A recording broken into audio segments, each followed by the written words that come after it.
और 2021 में मैंने फर्स्ट अटेम्प्ट दिया था, उसमें मेरा इंटरव्यू तक मैं पहुंचा था। 2022 में मेरा प्री नहीं हुआ था ओके। और इस बार 2023 में 574 रैंक आए हैं। तो जैसे मैंने क्लास 12 में एनडीए का एग्ज़ाम दिया था और वो भी मैंने क्लियर किया था।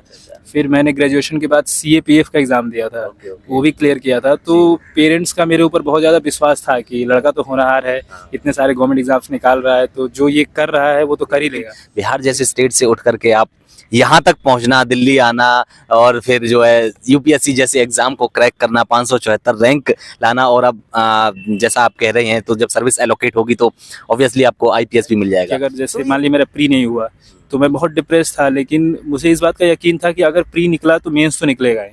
नमस्कार दोस्तों, आप लोगों का बहुत बहुत स्वागत है हमारे चैनल पर। और आज के इस एपिसोड में हमारे खास मेहमान हैं अफजल अली सर, जिन्होंने इस बार यूपीएससी 2023-24 में 574 रैंक हासिल करी है। तो सर, सबसे पहले आपको अब इस अचीवमेंट के लिए बहुत बहुत congratulations. Thank you so much. आपका बहुत बहुत शुक्रिया कि आप इतनी दूर आए और मेरा इंटरव्यू लेने के लिए आप यहाँ आए। बहुत बहुत शुक्रिया आपको इसके लिए। ओके, धन्यवाद सर। एंड सर, अभी तो जैसे कि रिजल्ट आया था, काफ़ी दिन हो गए, बाकी फिर भी क्या अभी सेलिब्रेशन जो है वो प्रोसेस चल ही रहा है या अभी थोड़ा सा माहौल शांत हो गया है? नहीं, माहौल शांत हो गया है। रिजल्ट को तो आए हुए लगभग 1 महीने हो गए। जी जी। तो मतलब शुरू में 1 सप्ताह बहुत ज़्यादा एक्साइटमेंट था और बहुत सारे लोग आए बधाई देने और बहुत सारे दोस्त के कॉल मैसेजेस आ रहे थे, लेकिन अभी तो सब नॉर्मल हो गया अभी। जी जी जी। सर, मैं सबसे पहले जानना चाहूँगा, मतलब जब से रिजल्ट आया है और आपने एक बहुत बड़ी अचीवमेंट ये जो हासिल की है, तब से और आज तक क्या चेंजेस आए हैं, इस चेंजेस के बारे में जानना चाहूँगा। लाइफ में क्या क्या चेंजेस आ रही हैं? बहुत ज़्यादा चेंज नहीं है, लेकिन हाँ, शुरू में जैसे जब रिज़ल्ट आया तो घर पे बहुत सारे लोग आए थे। उस समय मैं घर पे ही था। बहुत सारे दोस्तों के फ़ोन आए और बहुत जगह पे जाने को मिला, जैसे लोग बुलाते हैं ऐसे ऑफिशियल और अनऑफिशियल जगहों पे जाने को मिलता है। तो एक सेंस ऑफ रिस्पॉन्सिबिलिटी भी आती है थोड़ा सा। जैसे मतलब अगर कहीं पे मैं जा रहा हूँ तो थोड़ा मुझे भी ऑफिशियल तरीके से बात करना होता है और लोगों के एक्सपेक्टेशन के अनुसार अपने आप को थोड़ा कंडक्ट करना पड़ता है। तो एक है, मतलब एक सेंस ऑफ रिस्पॉन्सिबिलिटी है और थोड़ा सा ज़्यादा डिसिप्लिन लाइफ में आ गया है, जैसे कि थोड़े ढंग के कपड़े पहनने की ज़रूरत पड़ती है और लोगों के साथ अच्छे से उनके एक्सपेक्टेशंस को भी मैनेज करना पड़ता है। तो ये एक चेंज है। सही बात है, ये जरूरी होता है सर। जब आप एक अचीवमेंट जब हासिल कर लेते हैं, एक ओहदे पर पहुंच जाते हैं, तो वहाँ पर डाउन टू अर्थ रहना बहुत जरूरी होता है ना? क्या कहेंगे इसके बारे में? हाँ, डाउन टू अर्थ रहना बहुत ज़रूरी होता है, क्योंकि बहुत सारे लोग आपसे मिलेंगे और वो आपसे उनका कोई एक्सपेक्टेशन नहीं होता। They just want to meet you and say hello to you. तो ज़रूरी होता है थोड़ा हम्बल होके उनसे मिलना। और कभी कभी क्योंकि बहुत ज़्यादा लोग मिलते हैं तो कभी कभी हो सकता है थोड़ा इरिटेशन भी हो जाए, लेकिन थोड़ा सा पेशेंस को रखना होता है और चीज़ों को, लोगों को और उनके एक्सपेक्टेशन को मैनेज करना होता है। ओके सर, सबसे पहले मैं आपके बारे में जानना चाहूँगा। आपका नाम, कहाँ से हैं आप, फैमिली बैकग्राउंड वगैरह, आपका एजुकेशनल बैकग्राउंड वगैरह, वो सारी चीज़ें मैं जानना चाहूँगा ताकि हमारी जो ऑडियंस है वो भी थोड़ा सा कनेक्ट हो पाए आपसे। मेरा नाम अफजल अली है और मैं बिहार के मोतिहारी ज़िले से आता हूँ। मेरी ये जो पढ़ाई है वो सैनिक स्कूल नालंदा से हुई क्लास 12 तक। और उसके बाद मैंने बनारस हिंदू यूनिवर्सिटी से ज्योग्राफी ऑनर्स ग्रेजुएशन किया और 2021 में मैंने फर्स्ट अटेम्प्ट दिया था, उसमें मेरा इंटरव्यू तक मैं पहुंचा था। 2022 में मेरा प्री नहीं हुआ था और इस बार 2023 में 574 रैंक आए हैं। तो ओबीसी कैटेगरी होने के कारण मुझे आईपीएस मिल सकता है। मेरे पापा गांव में प्राइमरी स्कूल में टीचर हैं और मेरी मम्मी जो है वो आंगनबाड़ी में पढ़ाती हैं, सेविका हैं। तो मेरे घर पे थोड़ा पढ़ाई का माहौल है। मतलब शुरू से ही पापा का गाइडेंस बहुत ज़्यादा था मेरे ऊपर। उन्होंने बहुत बचपन से ही मेरी परवरिश में इस बात का बहुत अच्छा ख्याल रखा है कि मैं बेहतर से बेहतर एजुकेशन हासिल करूं और पढ़ाई के मामले में मैं बेहतर करूं। तो आई थिंक ये जो मेरा रिज़ल्ट आया है वो 100% उन्हीं के मेहनत का फल है। जी जी जी जी जी, बिल्कुल बिल्कुल। माँ बाप का हाथ रहता है, माँ बाप का साथ रहता है, वो तो उसके जितना जो आशीर्वाद है वो तो दूसरा कोई हो ही नहीं सकता है। तो सर, क्या कभी घर की तरफ से, घर वालों की तरफ से, मम्मी पापा की तरफ से कभी प्रेशर रहा कुछ इस तरह का कि नहीं यूपीएससी में आप तैयारी कर रहे हो, यूपीएससी की तो होना चाहिए, नहीं होना चाहिए, या फिर एक लेवल पर आने के बाद में कि अब छोड़ दो ना, ये सारी चीज़ें, कुछ ऐसा कुछ प्रेशर कैसे किसी भी तरह का? नहीं, मतलब जैसे मैं थोड़ा शुरू से ही पढ़ाई में थोड़ा बहुत अच्छा था। जी। तो जैसे मैंने क्लास 12th में एनडीए का एग्ज़ाम दिया था और वो भी मैंने क्लियर किया था। अच्छा। फिर मैंने ग्रेजुएशन के बाद सीएपीएफ का एग्ज़ाम दिया था, ओके, ओके। वो भी क्लियर किया था। तो पेरेंट्स का मेरे ऊपर बहुत ज़्यादा विश्वास था कि लड़का तो होनहार है, हाँ। इतने सारे गवर्नमेंट एग्ज़ाम्स निकाल रहा है, तो जो ये कर रहा है वो तो कर ही लेगा। लेकिन यूपीएससी की जो पढ़ाई है ना, वो समय मांगती है। जैसे मैं पिछले 4 साल से हूँ, जी, तो इस बीच में ऐसे बहुत सारे सिचुएशंस आते हैं, ऐसे बहुत सारे मुकाम आते हैं जब लगता है कि शायद ना हो, या कुछ और कर लेते हैं, स्टेट पीसीएस कर लेते हैं, एसएससी कर लेते हैं। तो मेरे पापा की तरफ से भी ये 1-2 बार ऐसा था कि वो मुझे उन्होंने कहा कि बीएड कर लो, टीचर बन जाओ। तो मतलब वो, क्योंकि पापा अपने हिसाब से चीज़ों को देखते हैं और सोचते हैं। हाँ। तो लेकिन मेरे को ये विश्वास था कि मैं यूपीएससी तो कर ही लूँगा, ये अटेम्प्ट की बात है, या तो इस बार नहीं तो अगले बार। तो मैंने पापा को समझाया और उनको थोड़ा कॉन्फिडेंस में लिया। और हम जैसे सामाजिक आर्थिक परिवेश से आने वाले लड़कियों के साथ ये चीज़ होती है कि अपने फैमिली के एक्सपेक्टेशंस और अपने एक्सपेक्टेशंस को कंट्रोल करना, मैनेज करना ज़रूरी होता है।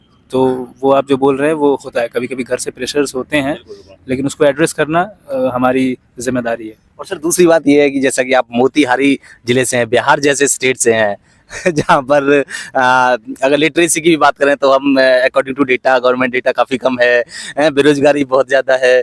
तो क्या कभी घर वालों को और या आसपास पड़ोस में जो हमारे रिलेटिव्स होते हैं वो भी थोड़ा सा प्रेशराइज कर देते हैं घर वालों को, यार क्या है इतने साल हो गए हैं बच्चा, क्योंकि पहले इतनी बेरोजगारी है, क्या नहीं करेगा क्या कुछ? क्योंकि माँ बाप जो होते हैं, हमारे माता पिता, वो एक बार चीजों को देख लेते हैं कि नहीं यार बच्चे जो करना चाहता है करने दे, लेकिन जो रिलेटिव्स होते हैं आस पड़ोस में, वो थोड़ा सा जब ज्यादा पिन करते हैं तो वो चीजें खराब हो जाती हैं। फिर कैसा ऐसा कुछ? नहीं, मैं इस मामले में बहुत खुशकिस्मत हूँ कि ऐसा कुछ मेरे साथ नहीं हुआ, और हमारे रिलेटिव और नेबर्स बहुत सपोर्टिव थे। वैसा कुछ, हाँ, लेकिन आप जो कह रहे हैं वैसी चीज़ें होती हैं, लेकिन हमारे साथ ऐसा कुछ नहीं हुआ था।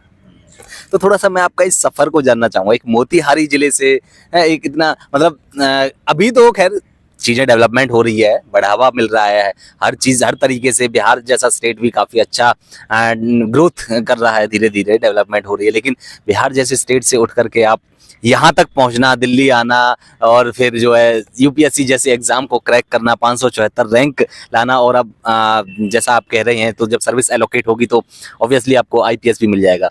तो ये सफर कैसा रहा? क्या कभी कुछ उतार चढ़ाव किस तरह से, मैं वो जानना चाहूंगा थोड़ा सा। हाँ, मतलब वैसे जब मैं पीछे मुड़ के देखता हूँ तो मुझे भी इस बात पे बहुत ही फ़ख्र होता है, और थोड़ा सा कभी कभी हैरत भी होता है कि ज़िंदगी में, अब जैसे मैं पिछले 4 साल से तैयारी कर रहा था, तो ऐसे सिचुएशंस आते हैं जब थोड़ा सा सेल्फ डाउट होता है कि शायद हमसे होगा कि नहीं होगा। लेकिन अब जब हो गया है सिलेक्शन तो चीज़ें बहुत ही आसान दिखती हैं। बट क्योंकि मैं जान रहा हूँ कि बहुत बड़ी आबादी है स्टूडेंट्स की जो प्रिपरेशन करती हैं, तो उनके भी प्रिपरेशन के दौरान ऐसे बहुत सारे उतार चढ़ाव आते हैं। तो अगर आप अपने अपने पोटेंशियल्स पे आपको विश्वास है, और अपने हार्ड वर्क पे, प्लानिंग पे, और आप उस पे मेहनत करें, तो उतार चढ़ाव के बाद भी एक सेंस ऑफ सर्टेनिटी और कंफर्ट और कॉन्फिडेंट होता है। तो वो कहीं ना कहीं आपको मदद करता है कि अगर जैसे मान ली मेरा प्री नहीं हुआ तो मैं बहुत डिप्रेस था, लेकिन मुझे इस बात का यकीन था कि अगर प्री निकला तो मेंस तो निकलेगा ही, और फिर इंटरव्यू और वो सारी। तो अगर आप पूरे बड़े चीज़ को, यूपीएससी बहुत बड़ी चीज़ है, इसको एक साथ आप देखेंगे तो मुश्किल रहेगा। बट आप पहले प्री पे फोकस करें, प्री निकलता है, फिर मेंस पे, फिर इंटरव्यू पे, तो स्टेप बाय स्टेप वो सारी चीज़ें थोड़ी आसान दिखती हैं। तो ये चीज़ है, मतलब स्टेप बाय स्टेप आप अप्रोच करें जी जी, तो चीज़ें आसान होंगी। बिल्कुल बिल्कुल सर, आप एक इंस्पिरेशन की मिसाल हैं, और बाकी बच्चों के लिए, बाकी जो इंटरव्यू हमारा जो देख रहे हैं, वीडियो भी देख रहे हैं। तो सर अब मैं थोड़ा सा आपकी तैयारी के इस पर फेज पर आना चाहूँगा कि आपकी जो प्रिपरेशन रहती है, उससे पहले प्रिपरेशन के बारे में जानने से पहले मैं आपका थोड़ा सा मीडियम और आपका ऑप्शनल सब्जेक्ट जानना चाहूँगा कि आपका ऑप्शनल सब्जेक्ट क्या है, मीडियम क्या रहा है? मेरा मीडियम तो इंग्लिश था, और मेरा ऑप्शनल ज्योग्राफी था। ओके सर, आपने कहीं से कोचिंग वगैरह भी ली थी या सेल्फ स्टडी ही किया है शुरू से? हाँ, नहीं, मैंने कोचिंग लिया था। मैंने जीएस के लिए केएसजी का कोचिंग लिया था, खान स्टडी ग्रुप का कोचिंग लिया था, ऑनलाइन लिया था। और ऑप्शनल के लिए मैंने एडुकेमी का टेस्ट सीरीज लिया था। अच्छा अच्छा, ओके ठीक है। सर इससे पहले आपने दिल्ली में ही रह करके तैयारी करी, या अपने घर रह करके, या कहीं और रह करके? जैसे ये मेरा तीसरा अटेम्प्ट था, तो पहले 2 अटेम्प्ट मैंने बनारस से दिया था। मैंने ग्रेजुएशन बनारस हिंदू अच्छा, यूनिवर्सिटी BHS से आपने बताया। हाँ, तो 2 अटेम्प्ट तक तो मैं वहीं पे था और उसके बाद थर्ड अटेम्प्ट में मैं यहाँ आया। तो पिछले 1.5 साल से मैं यहाँ हूँ, जामिया में हूँ। अच्छा अच्छा, जामिया से आपने तैयारी करी है, ठीक है। तो सर जामिया पे मैं एक सवाल रहेगा मेरा, लेकिन उससे पहले मैं आपकी प्रीलिम्स की स्ट्रेटजी थोड़ा सा जानना चाहूँगा कि आपके प्रीलिम्स में ऐसा क्या हुआ, क्या वजह रही कि आपने फर्स्ट अटेम्प्ट में प्रीलिम्स मेंस इंटरव्यू तक पहुंचे थे, सेकंड अटेम्प्ट में प्रीलिम्स नहीं हुआ, कैसा फील हुआ था वो मोमेंट जब आपने देखा कि यार प्रीलिम्स ही नहीं हुआ? आप एक्सपेक्ट कर रहे होंगे कि नहीं प्रीलिम्स हो जाएगा कम से कम, क्योंकि इंटरव्यू दिया हुआ है। तो कैसा, क्या फील हुआ, किस तरह का वो माहौल मतलब उस टाइम, और क्या गलतियां रही थी कि जिस वजह से उस टाइम प्रीलिम्स भी नहीं हुआ था? हाँ, जैसे जब मेरा फर्स्ट अटेम्प्ट में मैंने इंटरव्यू दिया था, तो इंटरव्यू जब हुआ उसके बाद जब रिज़ल्ट आया, तो रिज़ल्ट में तो मेरा नहीं हुआ था। तो वो मेरे लिए बहुत ही निराश और हताश होने वाली बात थी और उसके 5 दिन बाद ही प्रीलिम्स था। हाँ। तो शायद मैं उस चीज़ से उबर नहीं पाया था और इंटरव्यू के दौरान प्रिपरेशन के दौरान भी मैं पूरा का पूरा इंटरव्यू पे ही फोकस था, क्योंकि वो फर्स्ट अटेम्प्ट में इंटरव्यू तक जाना मेरे लिए भी एक बहुत बड़ी बात थी। तो जब सक्सेस मिल रहा होता है तो आदमी थोड़ा सा सक्सेस के इमोशंस में शामिल रहता है, तो फिर वो अपने हार्ड वर्क पे थोड़ा सा कंप्रोमाइज़ कर जाता है। तो शायद कुछ वैसा ही हुआ था मेरे साथ। तो थोड़ा सा मैं कैजुअल हो गया होऊंगा या फिर थोड़ा सा कंप्लेसेंट हो गया होऊंगा, जी जी जी। तो उसके कारण मेरा प्री नहीं निकला। और जब नहीं निकला तो वो बहुत ही डिप्रेसिंग और बहुत ही पेनफुल टाइम था। बट वो डिप्रेशन और पेन का जो एहसास होता है वही फिर से हार्ड वर्क करने के लिए भी इंस्पायर करता है कि अगर एक उस बार सबसे कैसे बाहर निकले, जो आप जो एक डिप्रेशन का सा जो एंजाइटी स्ट्रेस जो बन जाता है, क्योंकि ज्यादातर स्टूडेंट्स उससे निकलने में एक लंबा वक्त ले जाते हैं और काफी वक्त उनका गुजर जाता है, इसमें टाइम वेस्ट हो जाता है, किस तरह से उससे बाहर निकले? हाँ, मतलब यूपीएससी प्रिपरेशन या ऐसे कोई भी स्टूडेंट लाइफ में तो एंजाइटी का आना बहुत ही लाजमी है। तो उससे निकलने का 2-3 उपाय है, जैसे कि आप दोस्तों के साथ थोड़ा टाइम बिताएं, फैमिली मेम्बर्स के साथ। आप अगर थोड़ी कोई फिजिकल एक्टिविटी कर रहे हैं, जैसे स्पोर्ट्स, मैं फुटबॉल बास्केटबॉल खेलता हूँ, तो उसमें अगर आप टाइम बिताएं, गाना सुन सकते हैं, म्यूज़िक, फिर फिल्में देख सकते हैं, तो या फिर कहीं आप घूमने जा सकते हैं। तो थोड़ा सा अपने शेड्यूल को, लाइफस्टाइल को थोड़ा हेल्दी रखें, डाइवर्सिफाई करें, तो आदमी मूव ऑन कर जाता है ईजिली। और उसी चीज़ पे आप अगर पकड़ के बैठेंगे रूम में 24 घंटे, तो शायद वो डिप्रेशन और प्रोलॉन्ग्ड हो जाएगा। तो वो चीज़ है।